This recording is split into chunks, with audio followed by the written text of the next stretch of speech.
સ્વાગત છે તમારું શિક્ષક સાથે રસોઈમાં।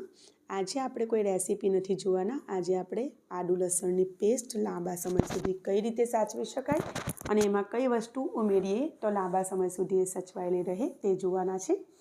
એના માટે મેં અહીં 200 ગ્રામ જેટલું લસણ અને 250 ગ્રામ જેટલું આદું સરસ રીતે સાફ કરીને ધોઈને કોરા કરીને લઈ લીધેલા છે। એને આપણે મિક્સરમાં એડ કરી દઈશું। એને કોરા કરીને લેવાના જેથી એમાં પાણી ન રહે અને લાંબો સમય સુધી એને સાચવી શકાય।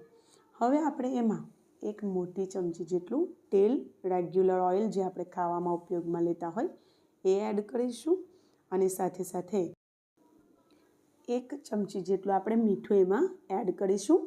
મીઠું અને તેલ એ પ્રિઝર્વેટિવ જેવું કામ કરશે એટલે લાંબા સમય સુધી આપણા આદુ લસણની પેસ્ટને કંઈ પણ થાય નહીં। તો જુઓ આ રીતે મેં એની પેસ્ટ બનાવી લીધેલી છે। બિલકુલ પણ મેં એમાં પાણી એડ નથી કર્યું અને ખૂબ જ સરસ પેસ્ટ બનીને તૈયાર થઈ ગઈ છે। તો એને હવે આપણે એક ડબ્બામાં આ રીતે કાઢી લઈશું અને આ રીતની બનાવેલી પેસ્ટ રેફ્રિજરેટરમાં ફ્રોઝરમાં 1 વર્ષ સુધી અને નીચેના ભાગમાં લગભગ 4 થી 5 મહિના સુધી બિલકુલ બગડતી નથી।